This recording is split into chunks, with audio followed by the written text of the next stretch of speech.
The Lightning Thief, Chapter 8. We Capture a Flag. The next few days I settled into a routine that felt almost normal, if you don't count the fact that I was getting lessons from satyrs, nymphs, and a centaur. Each morning I took ancient Greek from Annabeth, and we talked about the gods and goddesses in the present tense, which was kind of weird. I discovered Annabeth was right about my dyslexia. Ancient Greek wasn't that hard for me to read, at least no harder than English. After a couple of mornings, I could stumble through a few lines of Homer without too much headache. The rest of the day, I'd rotate through outdoor activities, looking for something I was good at. Chiron tried to teach me archery, but we found out pretty quick I wasn't any good with a bow and arrow. He didn't complain even when he had to desnag a stray arrow out of his tail. Foot racing? No good either. The wood nymph instructors left me in the dust. They told me not to worry about it. They'd had centuries of practice running away from lovesick gods. But still, it was a little humiliating to be slower than a tree. And wrestling? Forget it. Every time I got on the mat, Clarice would pulverize me. "There's more where that came from, punk," she would mumble in my ear. Now, the only thing I really excelled at was canoeing, and that wasn't the kind of heroic skill people expected to see from the kid who had been a minotaur. I knew the senior campers and counselors were watching me, trying to decide who my dad was, but they weren't having an easy time of it. I wasn't as strong as the Ares kids, or as good at archery as the Apollo kids. I didn't have Hephaestus' skill with the metalwork, or, gods forbid, Dionysus' way with vine plants. Luke told me I might be a child of Hermes, like a kind of jack-of-all-trades, a master of none. But I got the feeling he was just trying to make me feel better. He really didn't know what to make of me either. Now, despite all of that, I liked camp. I got used to the morning fog over the beach, the smell of hot strawberry fields in the afternoon, even the weird noises of monsters in the woods at night. I would eat dinner with Cabin 11, scrape part of my meal into the fire, and try to feel some connection to my real dad, but nothing came. Just the warm feeling I'd always had, like the memory of his smile. I tried not to think too much about my mom, but, I kept wondering if gods and monsters were real, if all this magical stuff really was possible. Surely there was some way to save her and bring her back. I started to understand Luke's bitterness and how he seemed to resent his father Hermes. So, okay, maybe gods had important things to do, but couldn't they call once in a while, or thunder, or something? Dionysus could make Diet Coke appear out of thin air. Why couldn't my dad, whoever he was, make a phone appear? Thursday afternoon, 3 days after I'd arrived at Camp Half-Blood, I had my first sword-fighting lesson. Everybody from Cabin 11 gathered in the big circular arena where Luke would be our instructor. We started with basic stabbing and slashing, using, some straw-stuffed dummies in Greek armor. I guess I did okay. At least I understood what I was supposed to do, and my reflexes were pretty good. The problem was, I couldn't find a blade that felt right in my hands. Either they were too heavy, or too light, or too long. Luke tried his best to fix me up, but he agreed that none of the practice blades really seemed to work for me. So we moved on to the dueling in pair part. Luke announced he would be my partner, since this was my first time. "Good luck," one of the campers told me. "Luke's the best swordsman in the last 300 years. "Well, maybe he'll go easy on me," I said. The camper snorted. Luke showed me thrust and parries and shield blocks the hard way. With every swipe, I got a little more battered and bruised. "Keep your guard up, Percy," he would say, and then whop! Right there in the ribs, with the flat of his blade. No, not that far up. Whop! Lunge, whap! Now, back, whap! By the time he called a break, I was soaked in sweat.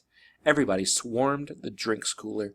Luke poured ice water on his head, which looked like a pretty good idea, so I did the same. Instantly, I felt better. Strength surged back into my arms, and the sword didn't feel so awkward.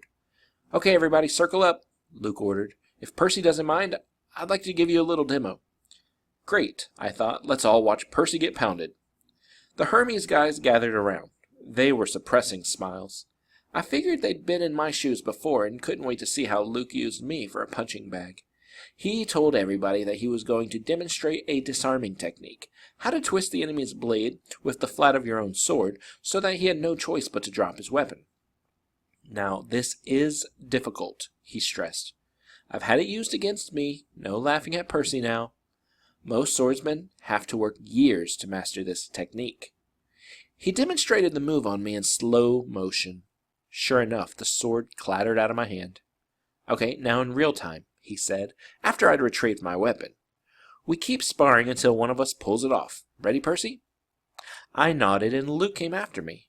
Somehow, I kept him from getting a shot at the hilt of my sword. My senses opened up, and I saw his attacks coming. I countered, I stepped forward and tried a thrust of my own. Luke deflected it easily, but I saw a change in his face. Like his eyes narrowed, and he started to press me with more force. The sword grew heavy in my hand. The balance wasn't right. I knew it was only a matter of seconds before Luke took me down, so I figured, who cares? I tried disarming him with this maneuver. My blade hit the base of Luke's, and I twisted, putting my whole weight into a downward thrust. Clang! Luke's sword rattled against the stones. The tip of my blade was an inch from his undefended chest. The other campers were silent. I lowered my sword. I'm sorry. For a moment, Luke was too stunned to even speak. Sorry? His scarred face broke into a grin. By the gods, Percy! Why are you sorry? Show me that again! I didn't want to. The short burst of manic energy had completely abandoned me, but Luke insisted. This time there was no contest. The moment our swords connected, Luke hit my hilt and sent my weapon skidding across the floor.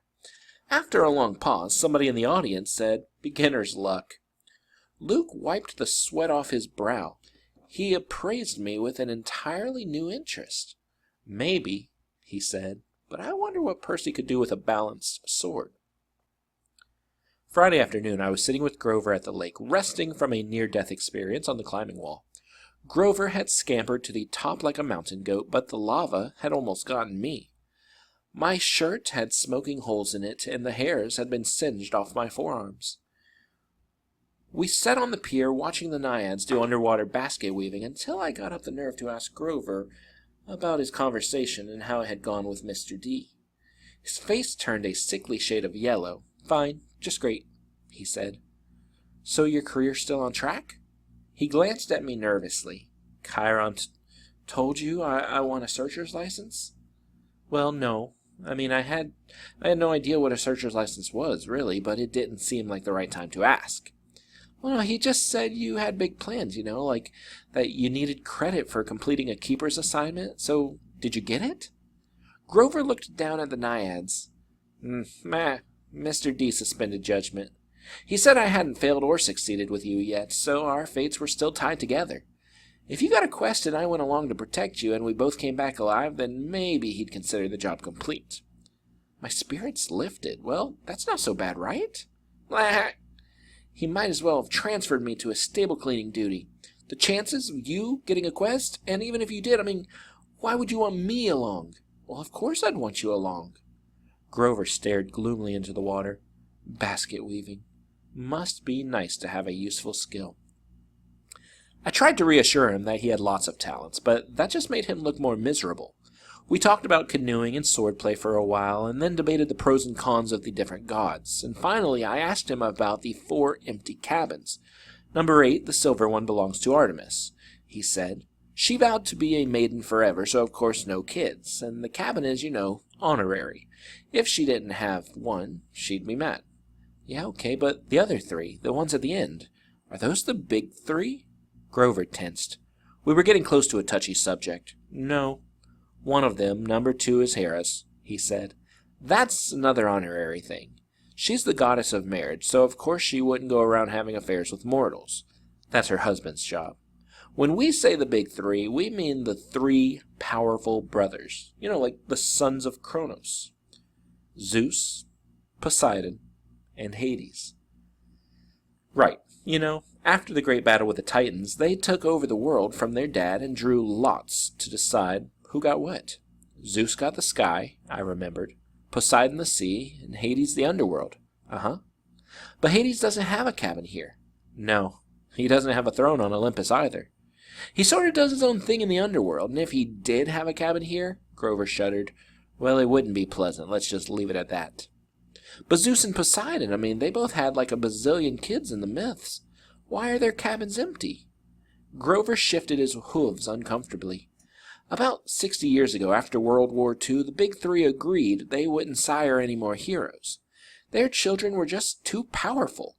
They were affecting the course of human events too much, causing too much carnage.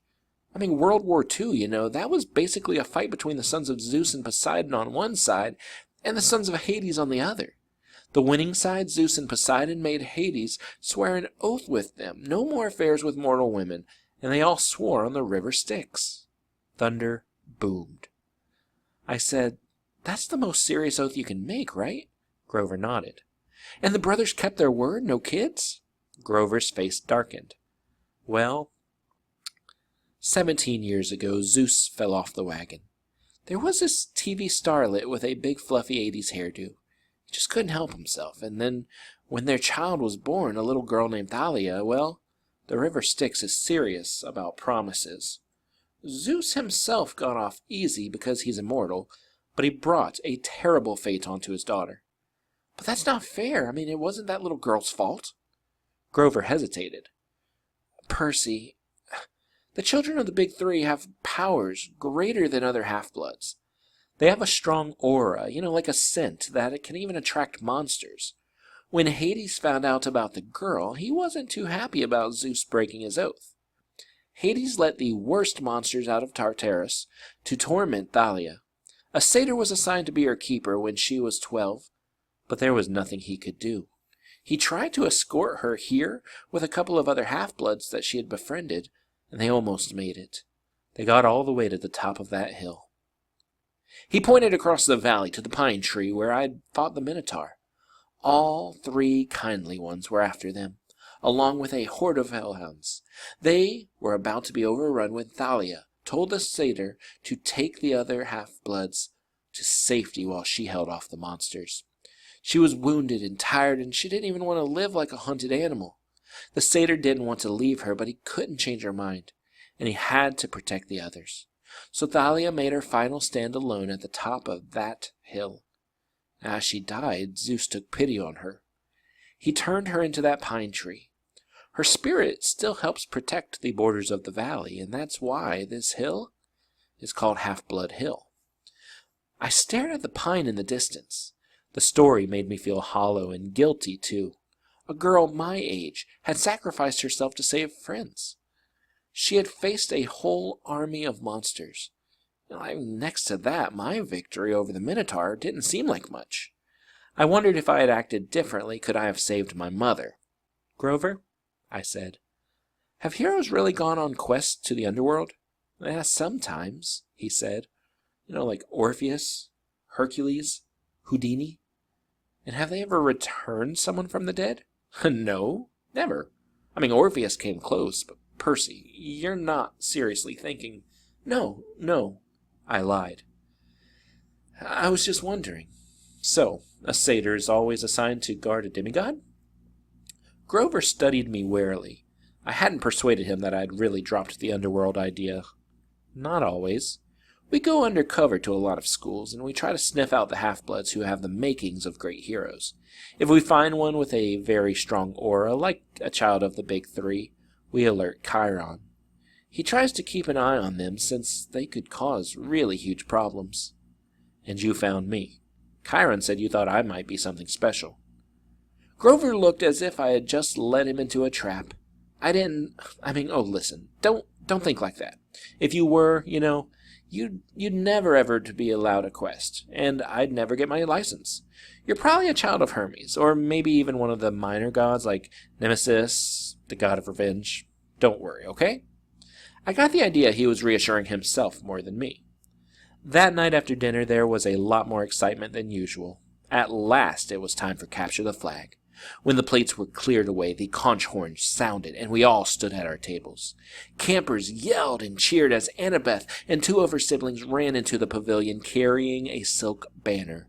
It was about 10 feet long, glistening gray, with a painting of a barn owl above an olive tree. From the opposite side of the pavilion, Clarice and her buddies ran in with another banner, of identical size, but gaudy red, painted with a bloody spear and even a boar's head. I turned to Luke and yelled over the noise, "Those are the flags?" "Yeah." "Ares and Athena always lead the teams?" "Not always," he said, "but often." "So if another cabin captures one, what do? Repaint the flag?" He grinned. "Oh, you'll see. First we have to get one." "Whose side are we on?" He gave me a sly look, as if he knew something I didn't. The scar on his face made him look almost evil in the torchlight. "We've made a temporary alliance with Athena. Tonight, we get the flag from Ares, and you are going to help." The teams were announced.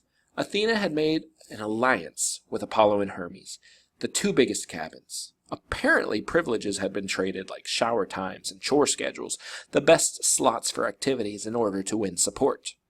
Ares had aligned themselves with everybody else: Dionysus, Demeter, Aphrodite, and Hephaestus. From what I had seen, Dionysus' kids were actually good athletes, but there were only two of them. Demeter's kids had the edge with nature skills and outdoor stuff, but they weren't very aggressive. Aphrodite's sons and daughters I wasn't too worried about. They mostly set out every activity and checked their reflections in the lake and did their hair and gossiped. Hephaestus' kids weren't pretty, and there were only 4 of them, but they were big and burly from working in the metal shop all day. They might be a problem. That, of course, left Ares' cabin. A dozen of the biggest, ugliest, meanest kids on Long Island, or anywhere else on the planet. Chiron hammered his hoof on the marble. "Heroes," he announced, "you know the rules. The creek is the boundary line. The entire forest is fair game. All magic items are allowed. The banner must be prominently displayed and have no more than 2 guards. Prisoners may be disarmed, but may not be bound or gagged. No killing or maiming is allowed. I will serve as referee and battlefield medic. Arm yourselves." He spread his hands, and the tables were suddenly covered with equipment. Helmets, bronze swords, spears, oxhide shields coated in metal. "Whoa," I said. "We're really supposed to use these?" Luke looked at me as if I were crazy. "I mean, unless you want to get skewered by your friends in cabin 5. Here, Chiron thought these would fit. You'll be on border patrol." My shield was the size of an NBA backboard, with a big caduceus in the middle. It weighed about 1,000,000 pounds. I could have snowboarded on it fine, but I hoped nobody seriously expected me to run fast. My helmet, like all the helmets on Athena's side, had a blue horsehair plume on top. Ares and their allies had red plumes. Annabeth yelled, "Blue team, forward!" We cheered and shook our swords and followed her down the path to the south woods. The red team yelled taunts at us as they headed off toward the north. I managed to catch up with Annabeth without tripping over my equipment. "Hey!" She kept marching. "So what's the plan?" I asked. "Got any magic items you can loan me?" Her hand drifted toward her pocket as if she were afraid I'd stolen something. "Just watch Clarice's spear," she said. "You don't want that thing touching you, otherwise don't worry. We'll take the banner from Ares. Has Luke given you your job?" "Border patrol, whatever that means." "Oh, it's easy. Just stand by the creek, keep the Reds away, leave the rest to me. Athena always has a plan." She pushed ahead, leaving me in the dust. "Oh, okay," I mumbled. "Glad you wanted me on your team." It was a warm, sticky night, and the woods were dark, with fireflies popping in and out of view. Annabeth stationed me a little next to the creek that gurgled over some rocks. Then she and the rest of the team scattered into the trees. Standing there all alone with my big blue feathered helmet and huge shield, I felt silly. The bronze sword, like all the swords I'd tried so far, seemed balanced wrong. The leather grip pulled out on my hand like a bowling ball. There was no way anybody would actually attack me, would they? I mean, Olympus had to have liability issues, right? Far away, the conch horn blew. I heard whoops and yells in the woods, and the clanking of metal, kids fighting. A blue-plumed ally from Apollo raced past me like a deer, leaped through the creek, and disappeared into enemy territory. Great, I thought. I'll miss all the fun as usual. Then I heard a sound that sent a chill up my spine, a low, canine growl, somewhere close by. I raised my shield instinctively, and I had the feeling that something was stalking me.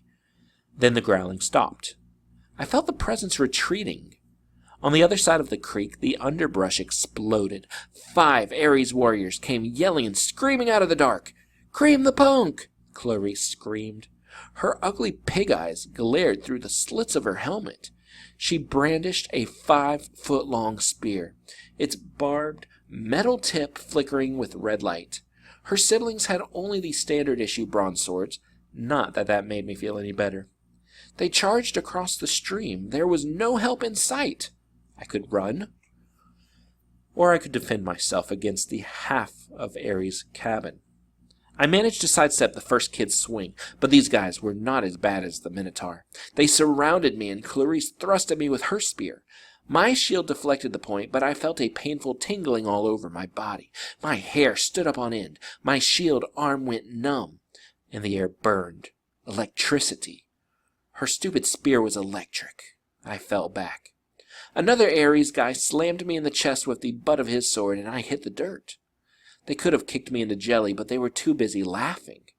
"Give him a haircut," Clarisse said. "Grab his hair." I managed to get to my feet. I raised my sword, but Clarisse slammed it aside with her spear as sparks flew. Now both my arms felt numb.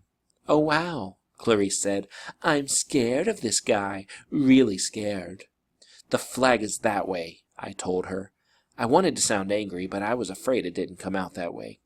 "Yeah," one of her siblings said. "But see, we don't care about the flag.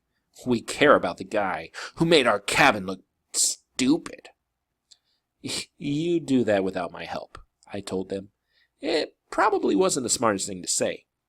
2 of them came at me, so I backed up towards the creek, tried to raise my shield, but Clarisse was too fast. Her spear struck me straight in the ribs. If I hadn't been wearing an armored breastplate, I would have been shish kebabbed. As it was, the electric point just about shocked my teeth right out of my mouth. One of her cabin mates slashed his sword across my arm, leaving a good-sized cut. Seeing my own blood made me dizzy, warm and cold all at the same time. "No maiming," I managed to say. "Oops," the guy said. "Guess I just lost my dessert privilege." Ha ha ha ha ha. He pushed me into the creek, and I landed with a splash, and they all laughed. I figured as soon as they were through being amused that I would die. But then something happened. The water seemed to wake up my senses, as if I had just had a bag of my mom's double espresso jelly beans. Clarisse and her cabin mates came into the creek to get me, but I stood to meet them. I knew what to do. I swung the flat of my sword against the first guy's head and knocked his helmet clean off. I hit him so hard that I could see his eyes vibrating as he crumpled into the water. Ugly number 2 and ugly number 3 came at me. I slammed one in the face with my shield and used my sword to shear off the other guy's horsehair plume. Both of them backed up quick. Ugly number 4 didn't look really anxious to attack, but Clarisse kept coming, the point of her spear crackling with energy. Now, as soon as she thrust, I caught the shaft between the edge of my shield and my sword, and I snapped it like a twig. "Ah!" she screamed. "You corpse breath worm!" She probably would have said worse, but I smacked her between the eyes with my sword's butt, and sent her stumbling backward out of the creek. Then I heard yelling and the latest screams, and I saw Luke racing toward the boundary line with the red team's banner lifted high. He was flanked by a couple of Hermes guys covering his retreat, and a few of Apollo's behind them, fighting off the Hephaestus kids. The Ares folks got up, and Clarisse muttered a dazed curse. "A trick!" she shouted. "It was a trick!" They staggered after Luke, but it was too late. Everybody converged on the creek as Luke ran across into friendly territory. Our side exploded into cheers. The red banner shimmered and turned to silver. The boar and spear were replaced with a huge caduceus, the symbol of Cabin 11. Everybody on the blue team picked up Luke and started carrying him around on their shoulders. Chiron cantered out from the woods and blew the conch horn. The game was over. We had won. I was about to join the celebration when Annabeth's voice right next to me in the creek said, "Not bad, hero." I looked, but she wasn't there. "Where the heck did you learn to fight like that?" she asked. The air shimmered, and she materialized, holding a Yankees baseball cap as if she'd just taken it off her head. I felt myself getting angry. I wasn't even fazed by the fact that she had just been invisible. "You set me up," I said. "You put me here because you knew Clarice would come after me, while you sent Luke around the flank. You had it all figured out." Annabeth shrugged. "Hey, I told you. Athena always has a plan." "Yeah, a plan to get me pulverized." "Look, I came as fast as I could. I was about to jump in, but—" She shrugged. "You didn't need help." Then she noticed my wounded arm. "How did you do that?" "Sword cut," I said. "What do you think?" "No, it was a sword cut. Look at it." The blood was gone. Where the huge cut had been, there was a long white scratch, and even that was fading now. As I watched it, it turned into a small scar and then just disappeared. "I don't get it," I said. Annabeth was thinking hard. I could almost see the gears turning. She looked down at my feet and then at Clarice's broken spear and said, "Step out of the water, Percy." "What? Just do it." I came out of the creek and immediately felt bone-tired. My arm started to go numb again, and my adrenaline rush left me. I almost fell over, but Annabeth steadied me. "Oh, Styx," she cursed. "This is not good. I assumed it would be Zeus." Before I could ask what she meant, I heard the canine growl again, but much closer than before.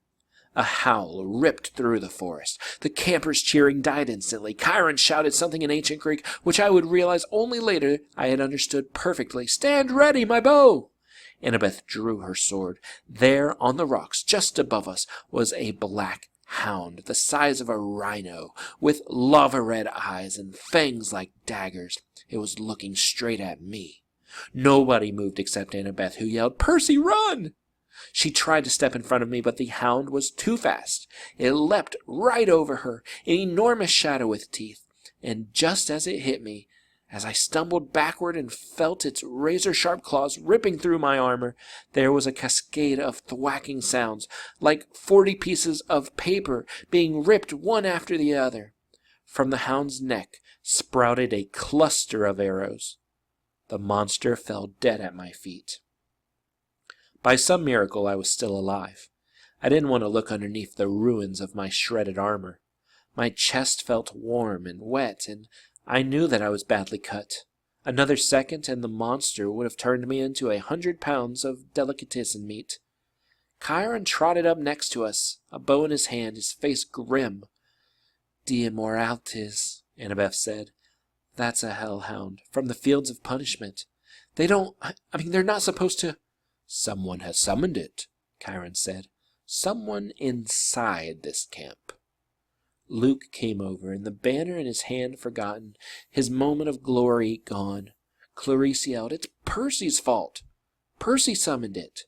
"Be quiet, child," Chiron told her. We watched the body of the hellhound melt into shadow, soaking into the ground until it disappeared. "You're wounded," Annabeth told me. "Quick, Percy, get in the water." I'm okay." "No, you're not," she said. "Chiron, watch this." I was too tired to argue. I stepped back into the creek, and the whole camp gathering around me. Instantly, I felt better. I could feel the cuts on my chest closing up. Some of the campers even gasped. "Look, I don't know why," I said, trying to apologize. "I'm sorry." But they weren't watching my wounds heal. They were staring at something up above my head. "Percy?" Annabeth said, pointing. By the time I looked up, the sign was already fading, but I could still make out the hologram of green light, spinning and gleaming, a 3-tipped spear, a trident. "Your father," Annabeth murmured. "This is really not good." "It is determined," Chiron announced. All around me, campers started kneeling, even the Ares cabin, though they didn't look happy about it. "My father?" I asked, completely bewildered. "Poseidon," said Chiron, "Earthshaker, Stormbringer, father of horses." "Hail Perseus Jackson, son of the sea god!"